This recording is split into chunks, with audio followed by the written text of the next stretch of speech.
जय हिंद दोस्तों, आप सभी का हमारे यूट्यूब चैनल में स्वागत है। आज हम लोग बात करेंगे ज़िले के उन अधिकारियों के बारे में जिनके कंधों पर ज़िले की सबसे महत्वपूर्ण जिम्मेदारियां और व्यवस्थाएं होती हैं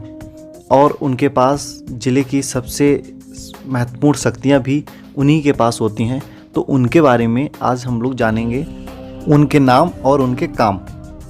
तो चलिए शुरू करते हैं। डिस्ट्रिक्ट मजिस्ट्रेट या डिस्ट्रिक्ट कलेक्टर या जिलाधिकारी, ये सब एक ही बात है। ये वह अधिकारी होता है जिसके कंधों पर जिले की प्रशासनिक व्यवस्था का प्रमुख का जो दायित्व होता है, ये वह निभा रहा होता है। इसका कर्तव्य होता है कि जिले में शांति, सुरक्षा और जिले की प्रशासनिक व्यवस्था सुचारू रूप से बनी रहे। जहाँ ये जिले की प्रशासन की निगरानी करता है, तो वहीं मजिस्ट्रेट के रूप में कुछ फैसले भी सुनाता है जो लोगों को न्याय दिलाने में मददगार होते हैं। इसकी दूसरी विशेषता की बात करें तो इसके लिए सिर्फ प्रशासनिक ही नहीं, ये पुलिस व्यवस्था को भी ज़िले में सुचारू रूप से चलाने में पूरी कोशिश करता है और अपना जो कर्तव्य है वो निभाता है। इसलिए कहते हैं कि प्रशासनिक व्यवस्था का हेड डीएम या डिस्ट्रिक्ट कलेक्टर ही होता है। सुपरिटेंडेंट ऑफ पुलिस, हिंदी में इसे बोलते हैं पुलिस अधीक्षक, और ये अपने ज़िले की जो पुलिस व्यवस्था होती है उसका प्रमुख होता है। ये अपने अधीनस्थों के माध्यम से ज़िले में पुलिस व्यवस्था को सुचारू रूप से चलाता है। इसके जो अंडर में कार्य करते हैं या इसकी जो सहायता करते हैं वो होते हैं ASP, DSP, inspector, sub inspector और कांस्टेबल। ये जिनकी ड्यूटी को दिन प्रतिदिन चेंजेस करता रहता है और उनके लिए किसी भी प्रकार की जांच करने के आदेश भी देता है। इसका दूसरा काम सबसे महत्वपूर्ण होता है कि ज़िले में किसी भी प्रकार का सांप्रदायिक लड़ाई, दंगे या तनाव ना हो, जो सबसे महत्वपूर्ण होता है ज़िले में शांति बनाए रखने के लिए। उसके बाद बात करते हैं कि ये अपनी पुलिस ज़िले में पुलिस व्यवस्था का हेड होने के नाते ये जो भी सिपाही या कांस्टेबल उनकी ड्यूटी को चेंजेस करता है और ट्रांसफ़र भी करता है। चीफ डेवलपमेंट ऑफिसर, जिसको हिंदी में मुख्य विकास अधिकारी कहते हैं, जिनका काम होता है कि ज़िले में जितनी भी केंद्र सरकार से या राज्य सरकार से योजनाएं आई होती हैं या स्कीम आई होती हैं,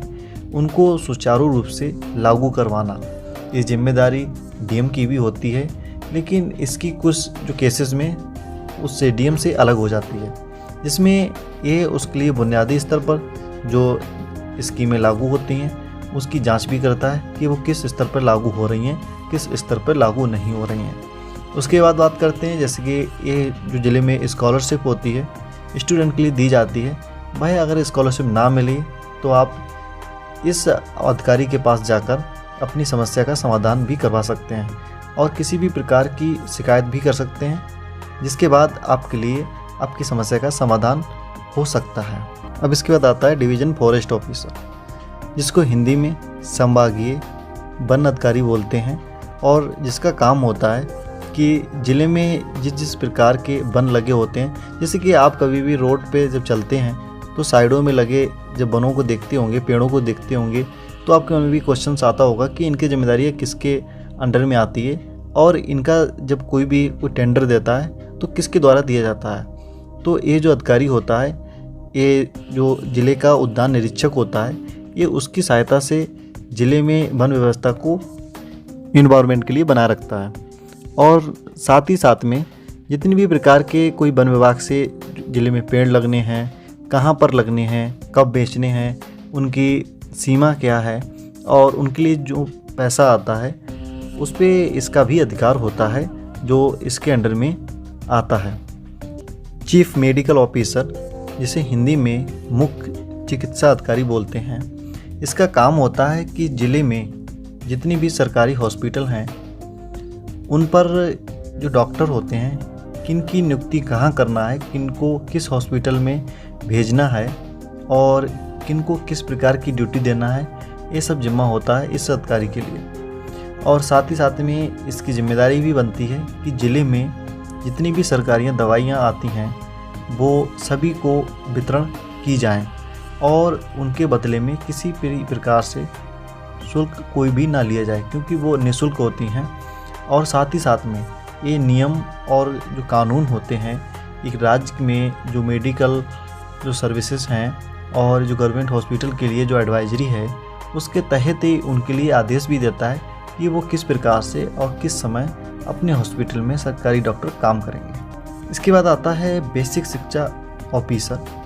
या बेसिक शिक्षा अधिकारी। इसका काम होता है कि ज़िले में जो भी बेसिक शिक्षा है उससे संबंधित जितने भी स्कूल होते हैं उनमें टीचरों की नियुक्ति करना और टीचरों के लिए ज्वाइनिंग लेटर देना और टीचरों के लिए ट्रांसफ़र करना अपने ही डिस्ट्रिक्ट में, ये सब काम इस अधिकारी का होता है। साथ में ही सबसे महत्वपूर्ण काम इसका तब हो जाता है जब किसी भी सरकारी स्कूल से या किसी भी गांव से ये शिकायत आती है कि वहाँ पर जो नियुक्त सरकारी टीचर हैं वो स्कूल में जाते नहीं हैं, बच्चों को पढ़ाते हैं नहीं, तो ये उनके खिलाफ़ एक्शन लेता है और इसे ये सरकार ने अधिकार दिया है कि ये उनके लिए सस्पेंड भी कर सकता है या उनके लिए उनका वेतन भी रोक सकता है या उनके लिए फिर से ट्रेनिंग के लिए भेज सकता है या उनकी डिग्रियों की भी जांच कर सकता है। इस पे संबंधित जितनी भी प्रकार की जांचें, सस्पेंशन, ये सब है, ये सब करना इस अधिकारी की जिम्मेदारी होती है।